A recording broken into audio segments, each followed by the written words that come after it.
As-tu déjà passé genre 3 heures à faire un reel parfait? Puis là, quand tu l'as publié, ça a poigné tout de suite, là. Il y a eu plein de gens qui ont liké, qui ont commenté. Waouh, tu m'inspires! Là, tu t'es dit, ça y est, je suis riche. Mon mot est fait. Là, t'attends un peu. Tu vois ton calendrier. Pas plus de rendez-vous. Tu te dis, ah, je vais attendre un peu. Quelques heures après, tu reviens, tu regardes ton compte en banque. Ça n'a pas bougé. Pourquoi? Mais c'est parce que malgré toi, tu es devenu un employé de Mark Zuckerberg, le fondateur de Meta. Tu travailles pour Facebook. Tu travailles pour l'algorithme au lieu de t'en servir. Puis qu'est-ce qu'il y a derrière ça? Ben, c'est ce que j'appelle le syndrome du saut percé. Puis aujourd'hui, je vais t'expliquer c'est quoi, puis comment on fait pour sortir de là, pour que ben, tout ton beau travail, ça paye.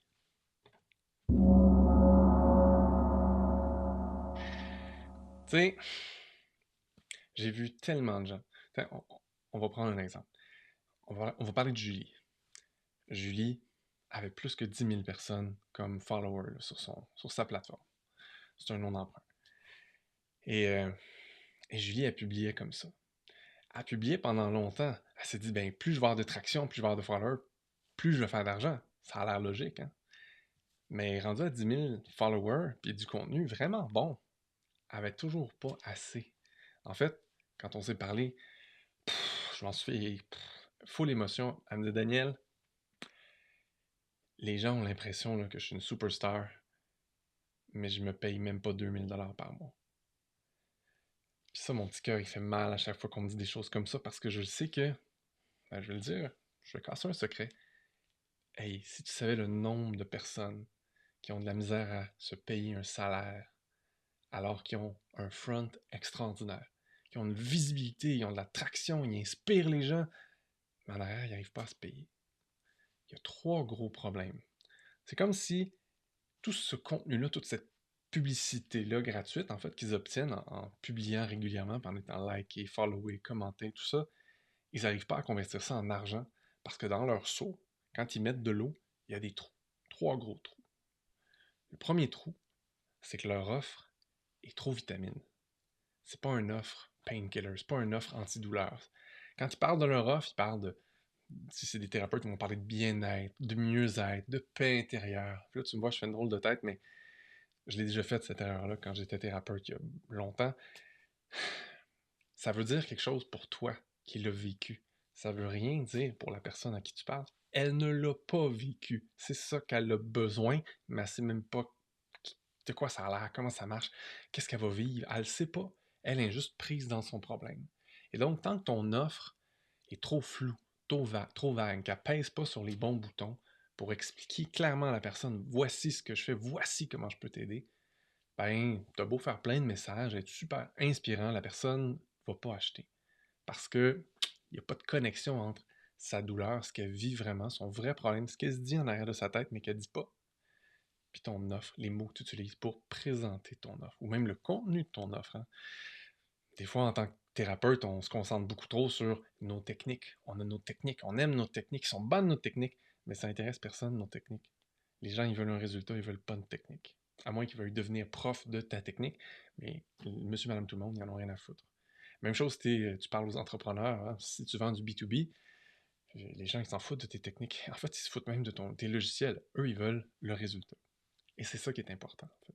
Donc, tant que ton offre est perçue comme soft, comme nice to have, comme ça serait bien, peut-être, je suis pas trop sûr, et non comme il me faut absolument ça, je comprends que c'est de ça dont j'ai besoin pour régler mon problème, au lieu de juste dire ah, tu m'inspires. Si tu avais une offre vraiment puissante, il dirait pas tu m'inspires, il dirait où je m'inscris, comment je fais pour te payer. C'est ça qu'il dirait. Ça, c'est le premier trou. Le deuxième trou, c'est le marketing générique ou le marketing corpo. Quand tu fais du marketing là, en tant qu'entrepreneur solo ou avec une petite équipe, tu fais pas du marketing pour bâtir ton brand. T'es pas Apple, t'es pas Nike, t'es pas IBM ou peu importe le nombre de grosses compagnies que tu aimes bien. Tu fais ça pour amener les gens à passer à l'action. Tu fais ça pour connecter avec les gens.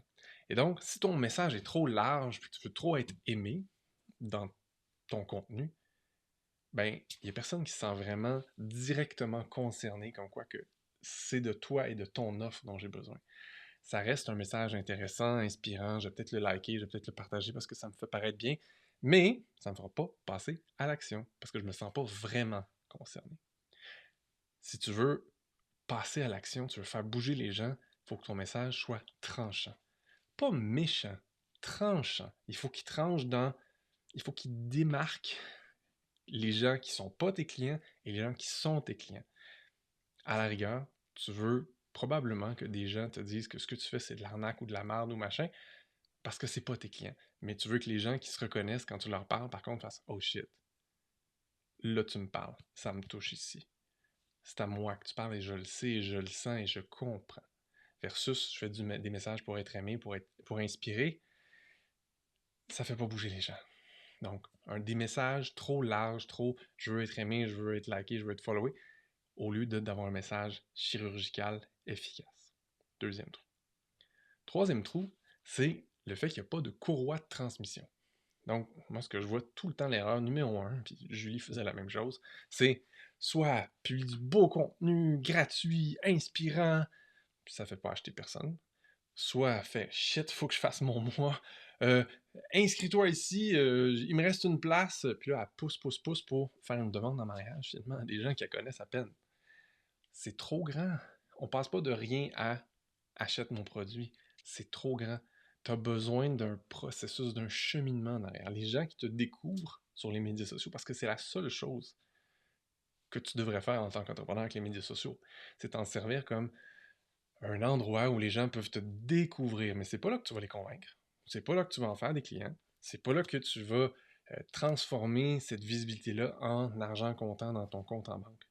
Si tu croyais ça, je suis désolé, mais à moins que tu aies des millions de followers, puis là, tu te fais payer par Meta, Facebook, Google pour les vues de ton contenu, ce qui est une game complètement différente.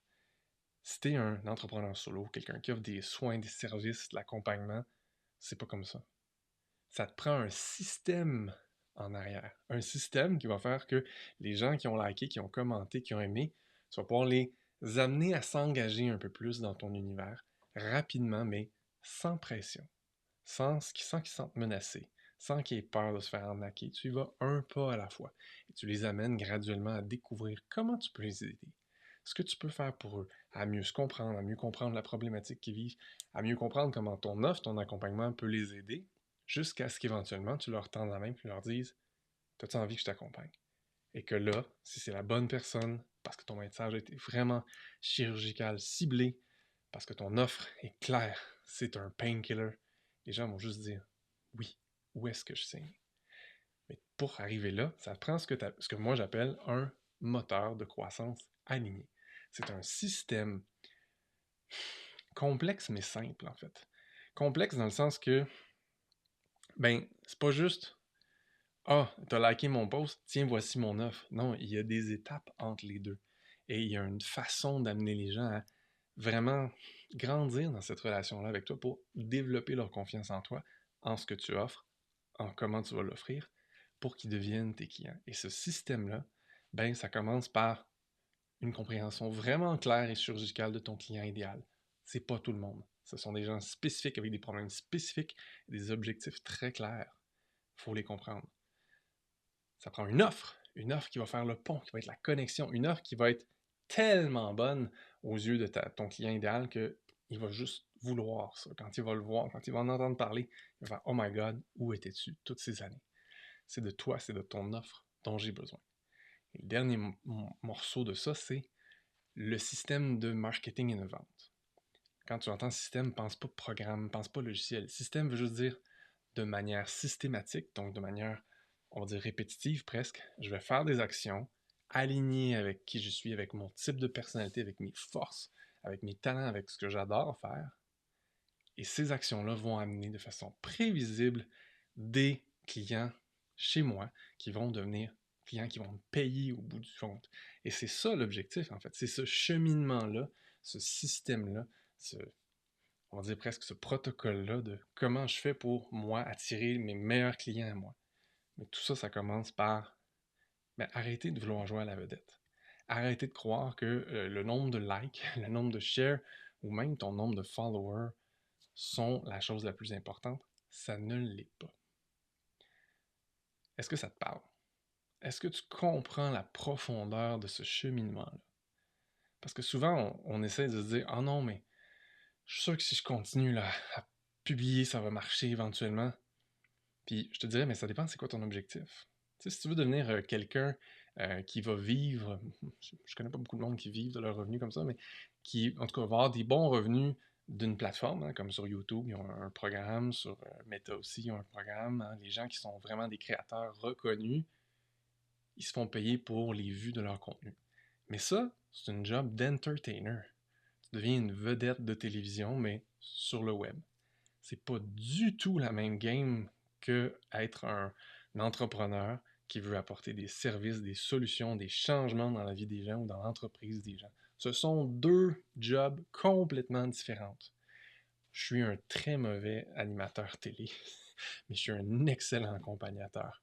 Et il y a des gens qui sont vraiment bons pour entertainer, faire des trucs le fun, inspirants, qui vont toucher nos émotions, mais qui sont probablement pas super bons à accompagner des gens à vivre une transformation, accompagner des gens, des entrepreneurs ou des entreprises à atteindre leurs objectifs. Ce sont des skills complètement différents, des compétences complètement différentes. Alors, c'est à toi à choisir qu'est-ce que tu veux. Est-ce que tu veux être un entertainer ou tu veux être un entrepreneur qui aide les gens? Ce sont deux stratégies différentes et dans un cas, tout ce que tu veux, c'est des vues, des likes, des posts, des ci, des ça. Si tu es un entrepreneur, tu veux de l'attraction. Tu veux... En fait, tu t'en fous du nombre de personnes qui te suivent. Ce que tu cherches, c'est pas le nombre, c'est la résonance. Quand ton message, quand toi, tu entres en résonance avec les gens qui ont vraiment besoin de tes services, soudainement, les gens, ils viennent vers toi. Et si tu veux pas les perdre, hein, avec ton saut troué, il faut que tu t'assures que tu es ce que moi j'appelle un moteur de croissance aligné, qui va te permettre d'accueillir ces gens-là, de nourrir ta relation aisément, d'avoir un système, un processus pour les amener à découvrir ton offre, développer leur confiance en toi, et éventuellement que ce soit eux qui te disent comment je fais pour être accompagné par toi. Alors, si tu te dis, ouais, finalement, j'ai pas envie d'être une vedette, j'ai envie d'être un entrepreneur qui a du succès, ben, je t'ai préparé une masterclass. Je t'invite à découvrir ma masterclass, la fin des revenus en dents de scie. Elle est gratuite, le lien est en dessous. Ça va te permettre de découvrir c'est quoi un moteur de croissance aligné.